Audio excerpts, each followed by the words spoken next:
welcome everyone. Thank you for joining today's session. Make your upgrade strategy effective with the newest release, Release 23, specifically around the JDE Edwards tool set. Just quickly want to do some high-level introductions of Chris and I. So my name is Brian Rose. I'm the VP of Digital Transformation here at Terillium. I've been here for 10 years now. My role is really to help organizations better leverage technology as a whole, right? So when we think of JDE Edwards, Orchestrator, UX One, process improvement, those are some of the key areas that I focus on. I have a supply chain background. I've been in supply chain my entire life and was one of the kind of fortunate ones who started leveraging the Orchestrator tool when it really came out in the 2014, 2015 timeframe. So I've been able to see the product grow significantly throughout the years, and it's pretty incredible how much functionality you get with the tool today. Chris, you want to do a quick intro? Sure. Hello, everyone. This is Chris Harriff. I'm kind of a CMC JDE lifer. I started at JDE in 1997 and spent 9 years between them and Oracle. I've been with Terillium now for 16 years, and for the last 12 years, I've been managing the CMC team for Terillium. Thanks, Brian. Thank you, Chris. Okay, and just some quick housekeeping for the group. So if you do want to ask questions throughout, there is a little question box. We'll be monitoring those. We most likely will wait till the end and hit them all at the same time. But if there's any breaks in the process as we're going through this, we'll kind of work towards those. So if you have any questions, we'll be monitoring those throughout. From our agenda perspective, so what are the things that we're going to be covering today? So we've just got an hour, so it's going to be fairly high level, but just talking about Release 23, what is it? What are some of the key capabilities inside of it? Some of the tools that come with this release, and Oracle and JDE Edwards have really broken these out into 3 key cogs, I would say. So there's a digital transformation piece, user experience, and then most people, when they think of JDE Edwards and the newest releases that have come out, they always kind of tend towards Orchestrator and tools, and that's certainly where the majority of the new functionality is being implemented.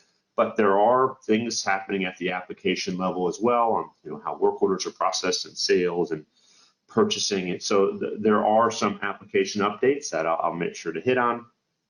I'm going to go through a demonstration of some of those new capabilities, and some of them are really neat, and I think they can be applicable across a lot of different organizations and what they're trying to do. And then Chris is going to go through one of the key things around even Release 22, but even in Release 23 as well, is it is a 64-bit architecture. And a lot of times when we have conversations with customers who are making the move, right, they're wondering, what does that mean to us, right? What do we need to think about? What are some of the key activities that need to be included throughout the upgrade process? So he'll go through kind of what that looks like and how we've helped organizations do that in the past. And like I said earlier, we will end with questions that have been submitted throughout today's session. All right, so what is Release 23? So it's a kind of similar naming convention as to what was changed back in last year's release. So Release 22 was the first kind of version of the new naming convention. Release 23 was the next iteration of that. So for those of you that don't have any background of what that change means or why it was mean, it's just meant to make it simpler, right, in terms of knowing which release that you're on. You still have kind of the standard tools and apps, verbiage, right, 9273, right, whatever the number may be. But from a naming convention, it's really Release 22 or Release 23. And the strategy around that is to get people to take these mini upgrades every single year, right? So instead of waiting multiple years, they're being released in quarterly chunks, which allow you to take them with minimal testing and implement those into your system. Why are these releases being brought out every couple of months? The goal is to have, once again, that kind of continuous improvement model to where you're not waiting for the functionality and being able to use it as quickly as possible. And it did come out in the October 2022 timeframe. So even though it's called Release 23, it was introduced at the tail end of last year. The expectation would be at the tail end of this year, we will be getting to a Release 24. Like I talked about earlier, there's some different product strategies Oracle has around kind of the applications, the digital platform, the system automation. At the end of the day, what the Oracle team and the product is trying to drive towards is a way to simplify and automate the user interface, right? So the ability to constrain the amount of fields in a view and automate systems in the background, and doing this in a low-code, no-code type of activity.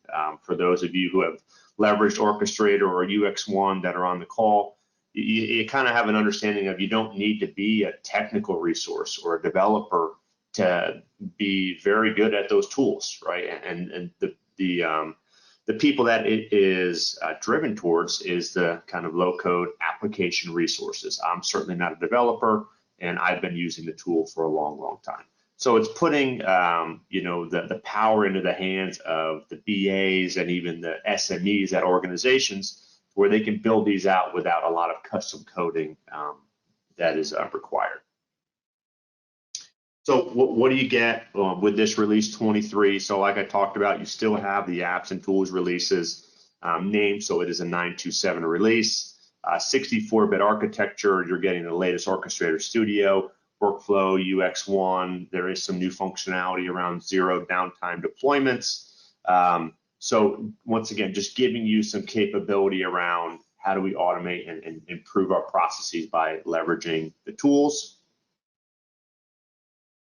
So how do you get there? And this is a question we get a lot from customers, whether it's someone who is on an older release, World, XE, or 9.1, or even some people on 9.2. So we see really two different strategies, I would say, based on where you are today.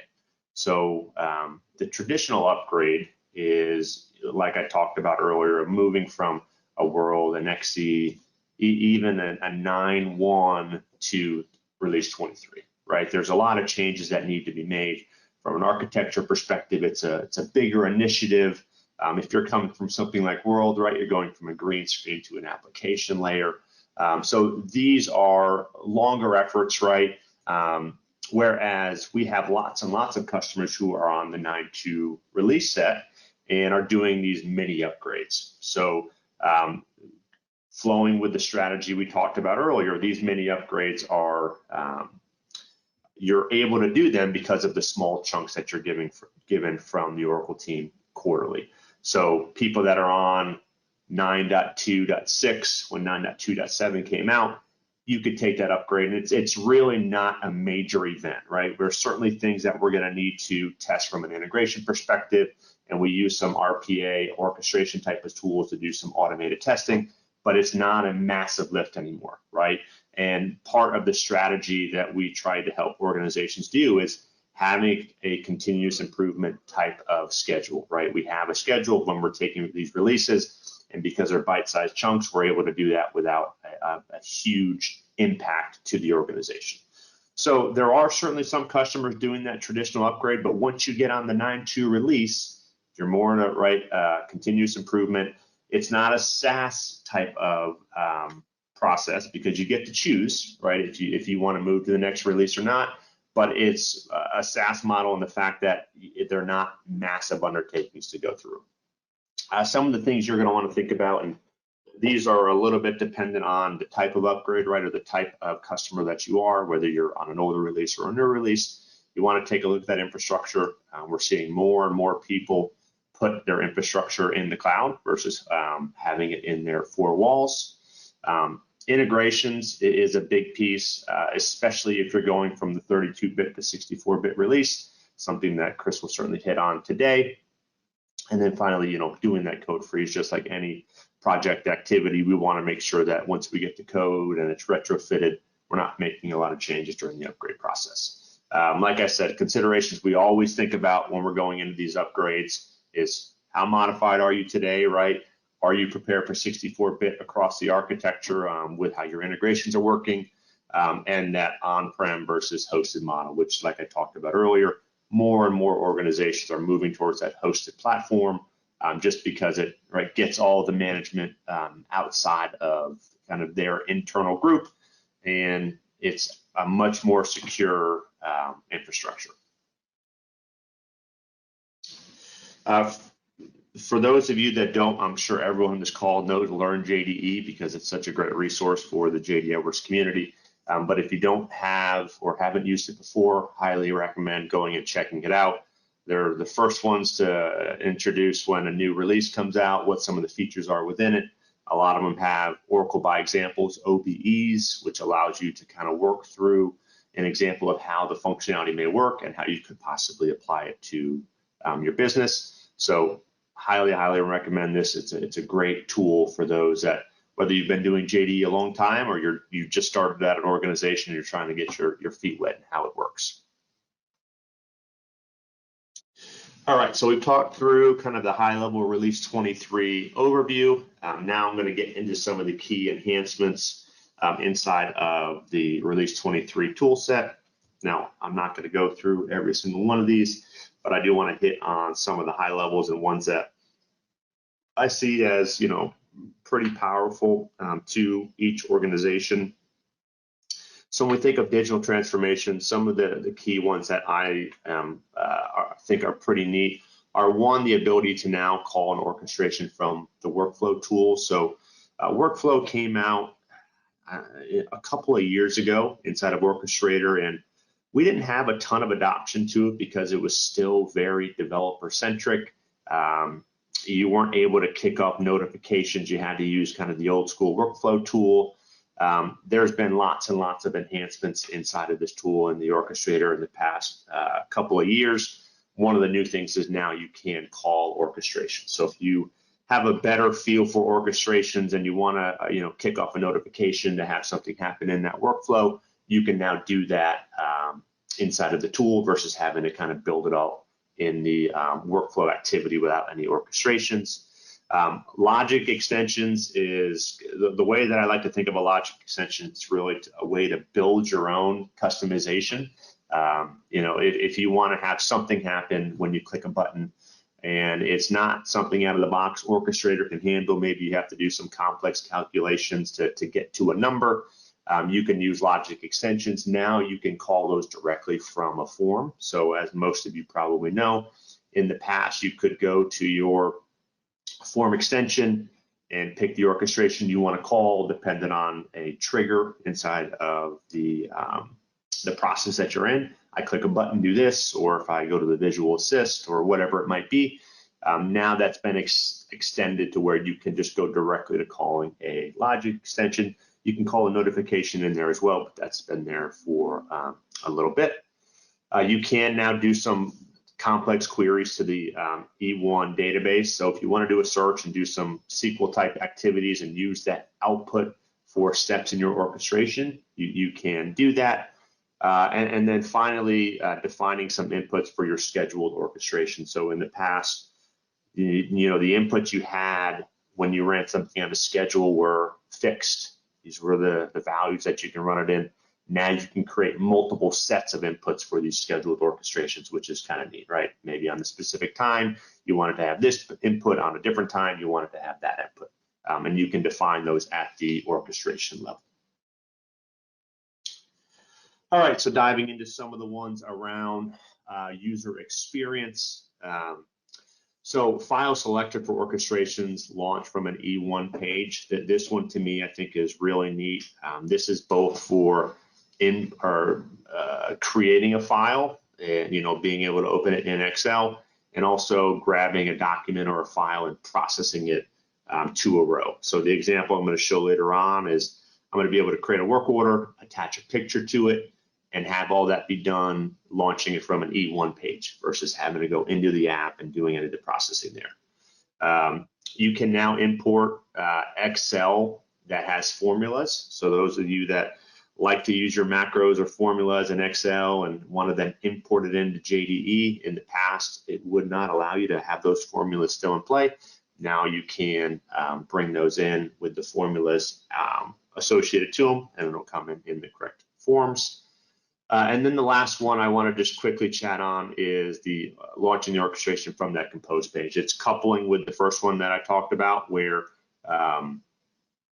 you can associate a file to this. But you don't always have to, right? I could run an orchestration to check my inventory balances from the main page, or do you want to create a PO, or remove a sales order or a customer or supplier on hold, whatever it might be. There's a lot of different things that you can do, and all of those can now be kicked off from the front end application inside of the JDE Release tools. Like I said earlier, there's still application type functionality being rolled out. Some of this is more applicable to others, but when we think of, when I break up JDE into kind of 3 key cogs, at least for me, outside of that from a non-technical perspective. So we've got manufacturing, distribution, and finance, and these are some of the things that you'll see have come into play from an application perspective. The one that I really like is there's a new on-hand inventory repost. So if you run into a situation to where your Cardex and your inventory balance are out of whack, which unfortunately happens to a decent amount of people, you can now run this new on-hand inventory repost and it will correct those values. So that's pretty neat. You have some capability around matching additional lines on vendor invoices. There's a new visual in terms of the address book map, so you can use Cafe One and pull in the addresses of the different people and have some visuals around it. So some different key application functionality that is certainly being built out throughout the process. Okay, so now I'm going to go ahead and jump into JDE and Orchestrator, and these are the key things that we're going to talk about. So like I said, launching an orchestration from a composed page, how we can associate a file to that orchestration on your main page, and then on the digital transformation side, calling an orchestration from a workflow, and then logic extensions of how I can call those directly from a form extension. All right, so let's go ahead and switch over. Okay, so this is an example of a composed page, right? Most of you guys know what that is. But in here, I have some different features or functions that I'm going to be talking about today. So inside of our composed pages, these are those orchestration buttons that I now have the ability to associate to a composed page. This came out in release 22, but now you can associate those with files inside of the release 23 update. So the 2 examples we have here are, the first one is I'm creating a work order for capital asset management, and I am then associating a picture to it. And the other one is I want to be able to pull out a list of all the equipment that's down and have that come out in Excel. Okay, so these are kind of the 2 examples that we have today. I'm going to go in and show you how these kind of look in the back end, how you can build these out. But I first want to start with just what it kind of looks like and what the process ultimately is. So to get a button on your composed page, it's the same type of process that you would run into if you wanted to add an application. Okay, so I'd come in here to my composed pages.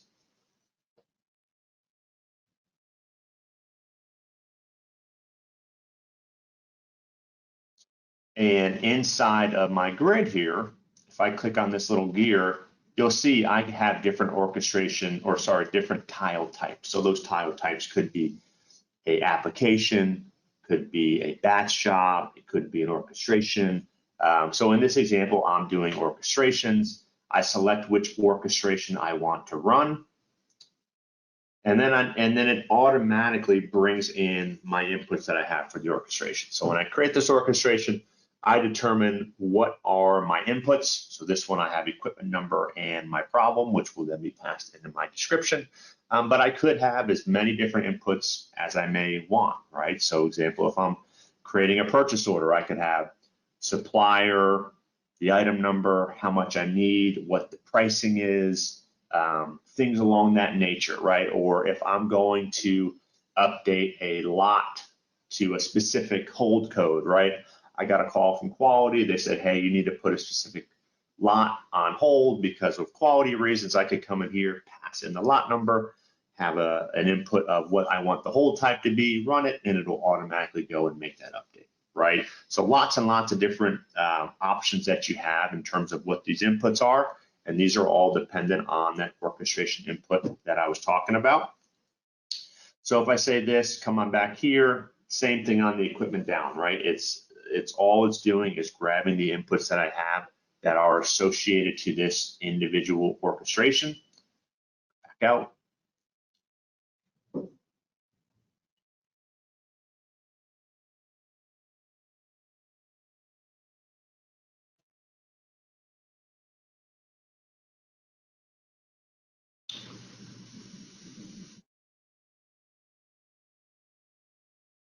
All right, so let's say I want to go and run through the process of creating this work order, right? So in the background of this orchestration, I'm running through all the steps to generate the work order, and I'm also going to be associating an attachment to it.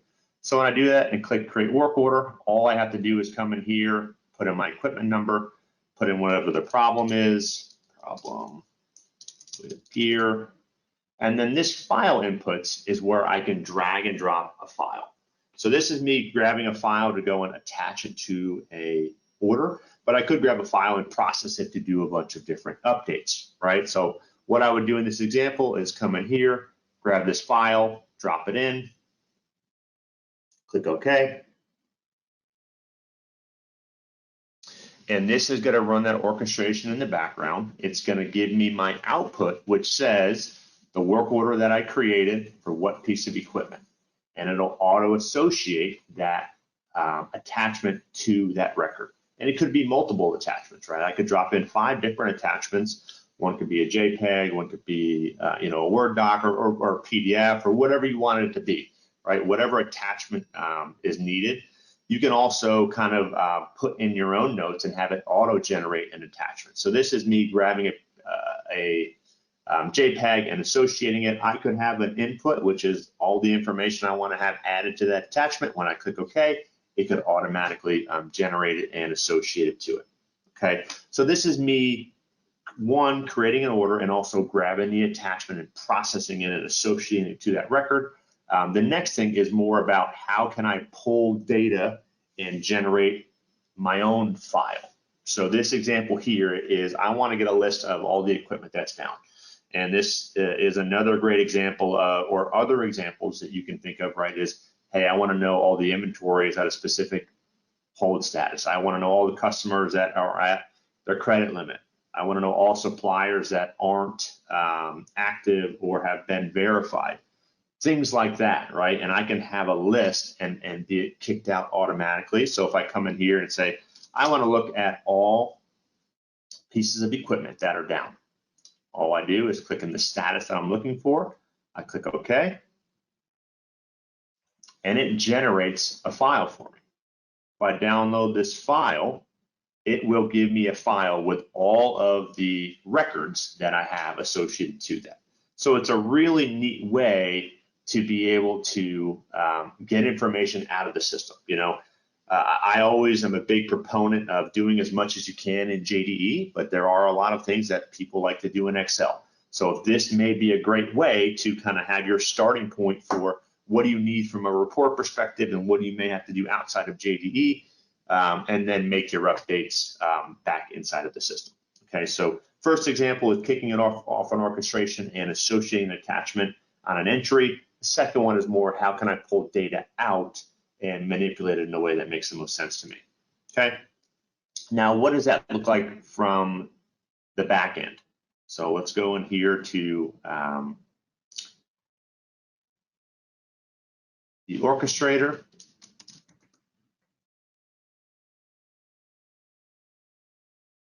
All right, so I'm logging into Orchestrator Studio, and then for any of you who are on the latest release, this is going to look pretty familiar.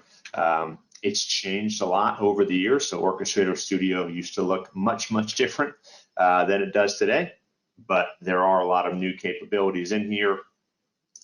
So I'm just going to jump into the two examples that I just showed you so you can get some high-level understanding of what they're doing and how simplistic it truly is to do it. So I'm going to click on my orchestrations.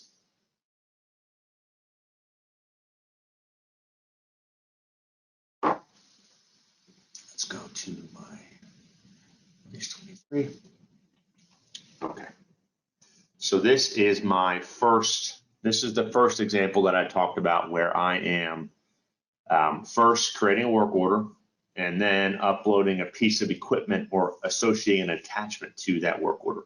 So you see there's two steps, right? The first one, our form request, pretty straightforward. All I'm doing is using my process recorder, right, to generate a work order. And then the second one is my uploading of this piece of equipment. Now, if I jump into this one, just to give you some background, I'm doing an upload of a file, right? But I could update text, I could add, I could get text, I could get a list, I could download files, right? There's so many different things that we can do in here all around file management. But this one is an example of I am grabbing a file and uploading it to the specific attachment structure that is associated to work orders, which is GT 4801A, okay? So I'm grabbing that information, passing it in. Now, how do I determine if an orchestration can consume files or not? That's all built in here inside of, my inputs. So you'll see our orchestration inputs, like I said earlier, these are those two values that you saw on the main screen, right? So I was able to input an equipment number. I was able to input a problem description. If I had 10 different rows in here for inputs, all of those would be what show up in your orchestration and your composed page when you go and run it. But this is where I do my file inputs, right? So I can say, do I have no file inputs? Do I want to file or process them as individuals, or do I want to do some type of an array? Overriding the files, what type of files am I expecting? Is it required for me to associate something to it? All of these are ways where we can associate these files. So I'm determining what type of file am I expecting, how do I want to process them, and what do I want to do with them? This is more from a technical perspective, right? This is not overriding it at the work order level. Okay, so I'm associating those, and then it's a two-step orchestration. I'm creating my work order, and then all I'm doing is adding that attachment to it. Now, for the second version, right, where I am just getting a list of my equipment that's down, very, very simple again, right? To me, this is just doing a form request where I'm going in, and you'll see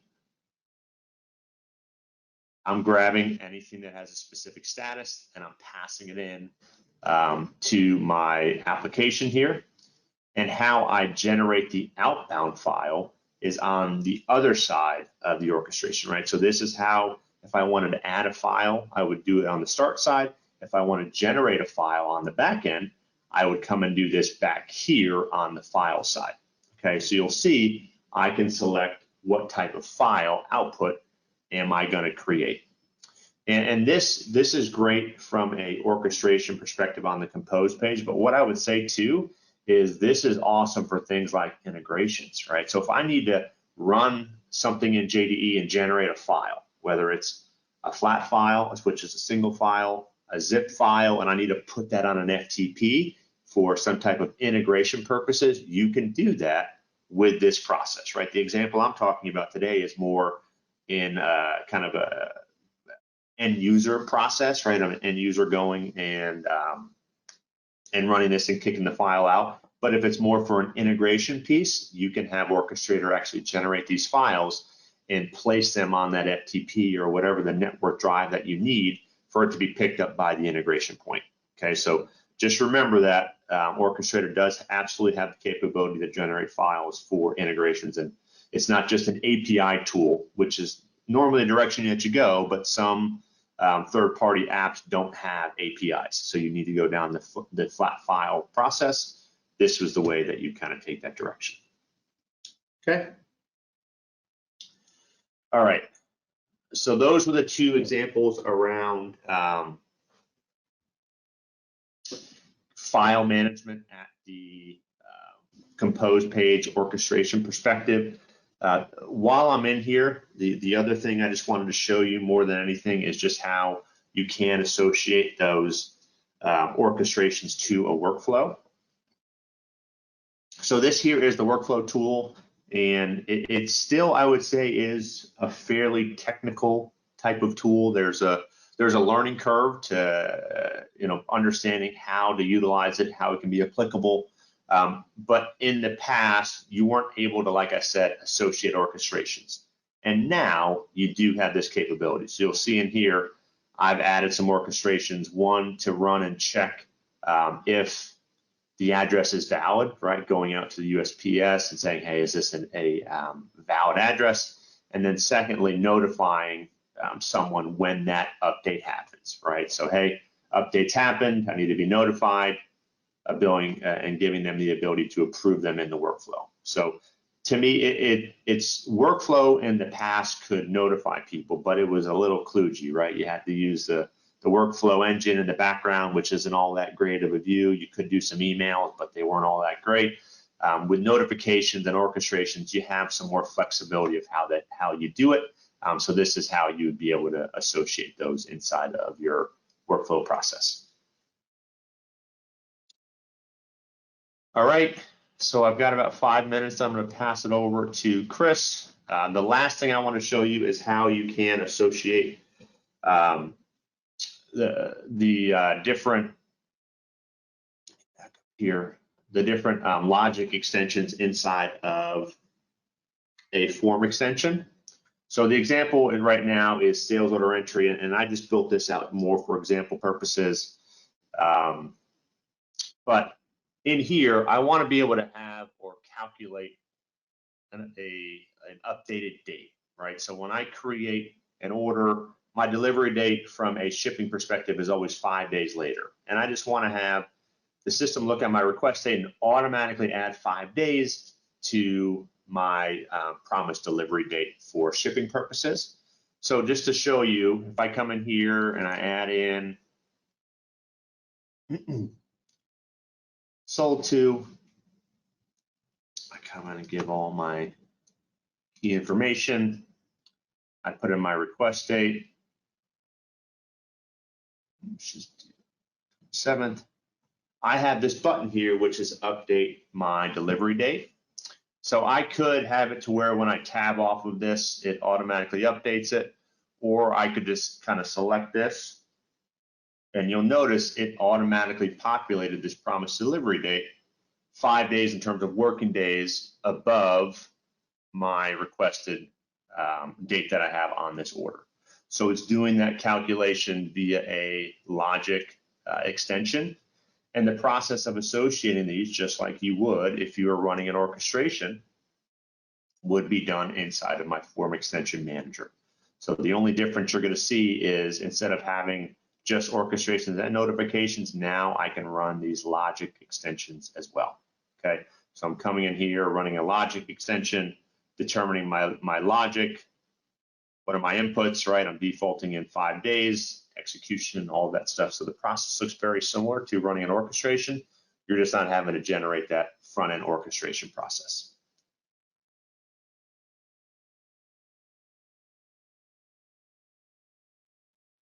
All right, so I'm gonna now pass it over to Chris to talk through some of the 64-bit activities. Fantastic. Okay, so Brian was again hitting on R23, which is the new name for basically the combination of going to update 7, which is cumulative ESUs for all of your code current needs, and tools 927, which is a 64-bit only release.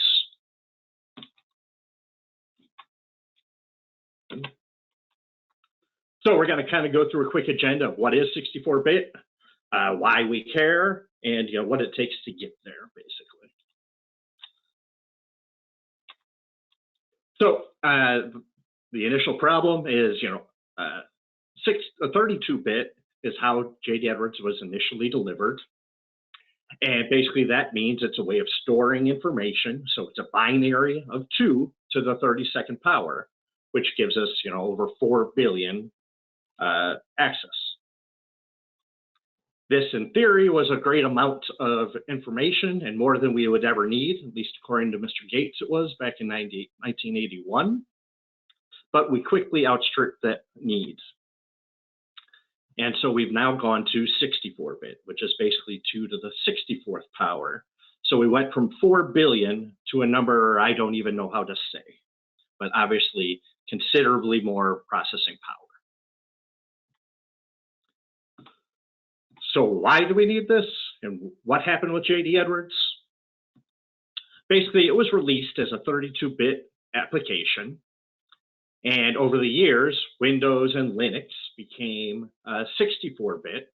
So JD Edwards was forced to run in an emulator screen where the OS was basically being faked out into allowing to think it was 32-bit. This also caused us to require that all of the additional components that we rely on, like database drivers, print drivers, compilers, and any third-party software that we were talking to, also had to remain at that 32-bit level. This causes big problems starting just a couple of years ago, basically, when a lot of the third-party providers stopped providing support for 32-bit. So one of the big ones that we're seeing right now is the problem with Java. Basically, the last JDKs that were released in 32-bit were release 8. So the future ones will not be released and no further patches will be applied for the other ones. And I'm sure, as you know, if you've tried to keep up with Java on your personal PC or on any of your servers, these things come up fast and furious because there are quite a bit of problems that they find with functionality or security. So to say that we would be unsupported for any future Java releases would be a significant issue. So why we need to move to 64-bit, the number one reason, in my opinion, is to future-proof it. All of the hardware and OSs that we're dealing with now are basically 64-bit. The AS400 is already at 128 and always has been. But these third-party vendors are only releasing 64-bit components and will only support the 32 ones for a limited point of time. In addition, our third-party vendors, things like RF Smart or Vertex, they are all moving to 64-bit as well, and so we need to move in lockstep with these different solutions. And that emulator portion, that's consistently running in a 32-bit compatibility mode, also causes performance loss. So by moving to 64, we're going to get an increase in performance moving out of that emulator. The larger memory space means we won't have problems with larger data sets, and anything that runs C code within the system will be able to allocate additional memory. So UBEs, which mostly run through C code, are going to see a pretty big improvement. We've seen somewhere along the lines of about 15 to 20% on long-running UBEs. So that can be significant, especially for your nightly runs. And there'll be some improvement through some of your interactive applications. So the ones that use like NER, you're not going to see a big hit, but the bigger ones that utilize like the sales order master business function, you're going to see some improvement there as well. But again, the main thing is we need to keep up with other outside software so that we can get supported solutions. There is a white paper out there on the performance changes that you'll see moving to 64-bit, and I recommend going out and reviewing that. So the question is, how do you move to 64-bit? First, you have to understand what the 64-bit actually impacts. For the most part, C code only really lives on your enterprise server and your development clients. Now, the enterprise server is what I call the workhorse of the system. It's going to process all of your business functions and all your UBEs. So that's a pretty major piece. And then there's that trickle-down effect. Anything that those enterprise servers or development clients rely on to communicate to your databases, the Oracle or SQL drivers, the Java version that lives within your enterprise server to run your BI publisher, and any type of printing communication. All of that is going to get updated. What's not updated is anything in your web environments. So WebLogic and WebSphere already on all of your systems are running at 64-bit.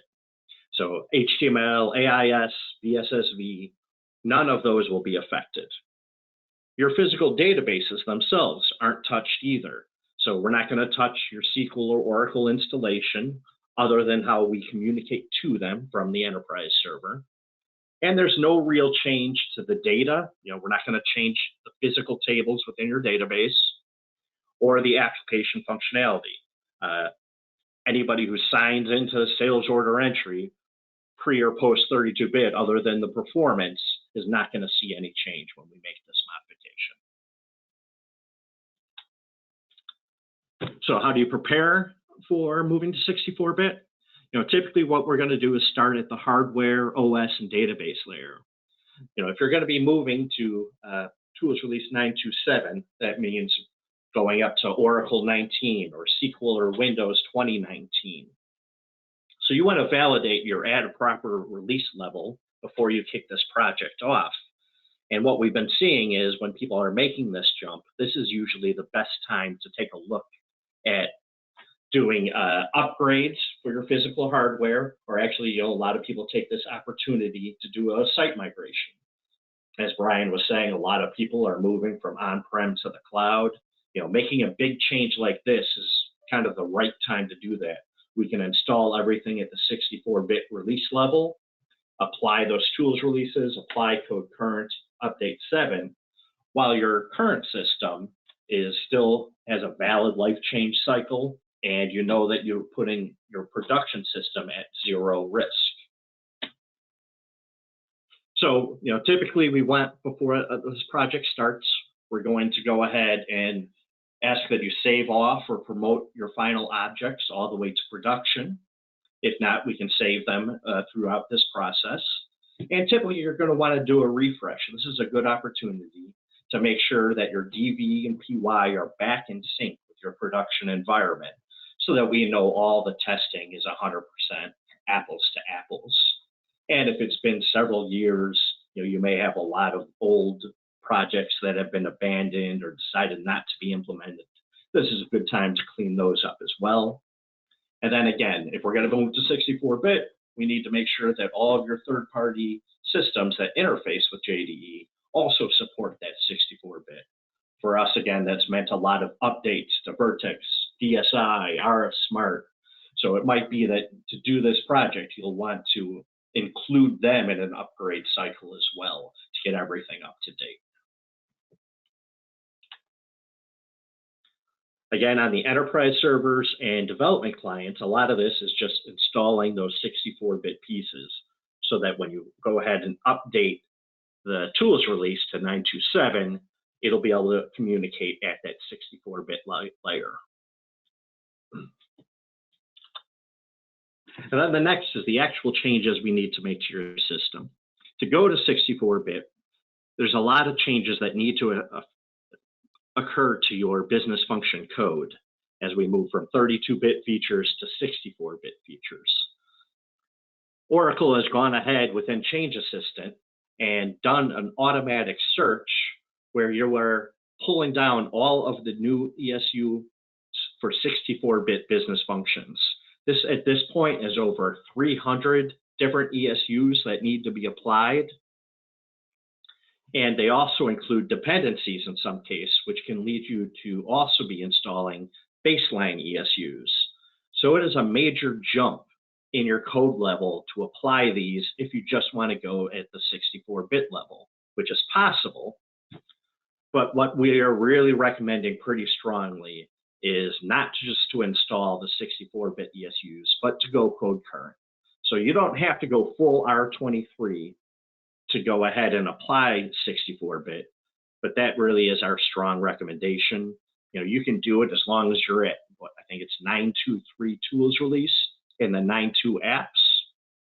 But if you're going to go through that work, it really makes sense to do it all at once and go full UN 23.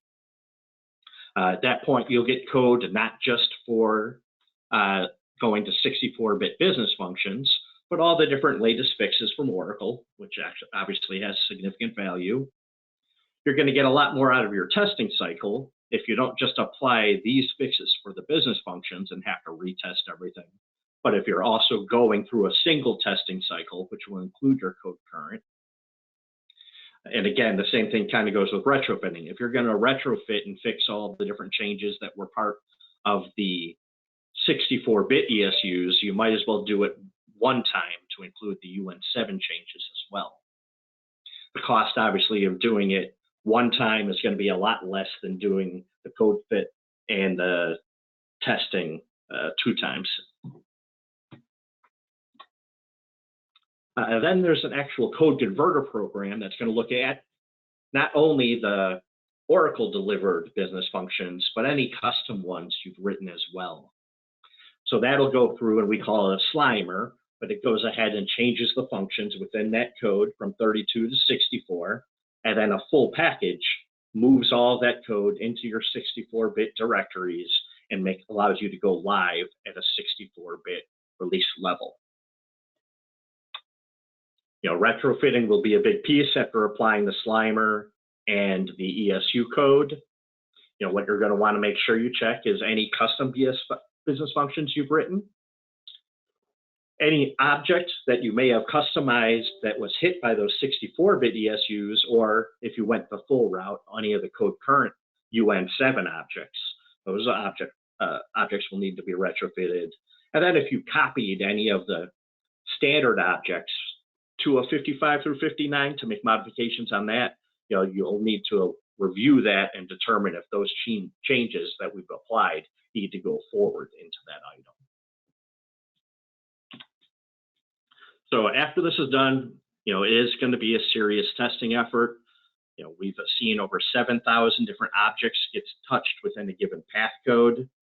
So, you know, we do allow this to occur. You know, we do this first at the DV level, do service level testing and retrofitting. Then we typically apply it to a PY environment and promote any of those retrofitting projects. That's where we'll have kind of an integrated full CRP testing. And then you would finally use the go live. You know, for a go live, we're going to want to go out and create a cut over strategy that's going to have each step along the way. We'll have an idea from the previous environments how long each of those steps should take. So we'll have a good idea of how long of an outage window would be required to make this change. If we do that more parallel approach, like I was talking about, moving to new hardware, you know, we can really slim this down, and it allows the rollback strategy to be a lot easier because you have that old system still in place. So if there's any problems with the new one, we can just roll back to the old URLs and you're back up and going in a heartbeat. You know, what we've seen for a typical outage window is if we can get the system on, say, like 5 o'clock on a Friday, typically we have the system up and going at about 8 a.m. on a Saturday for people to validate and decide to go forward with the go live. There's some great resources out there. As Brian said, you know, JDE Learn is a great program. We've got a couple different links specific to the 64-bit here. And again, that paper on the 64-bit performance and where you can expect to see the greatest changes. Thank you. And that's our information on 64. Brian, were there any questions out there?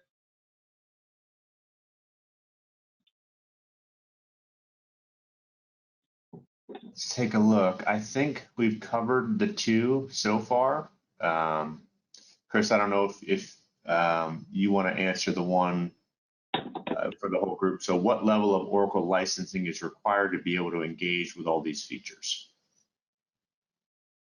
So all of this is standard JDE. None of these cost additional money. Orchestrator, 64-bit, the UN7, they all come with your standard license. All right. Well, thank you everyone for joining. Please come and see us out at Blueprint. We'll be there. Look forward to seeing you and have a good rest of your week.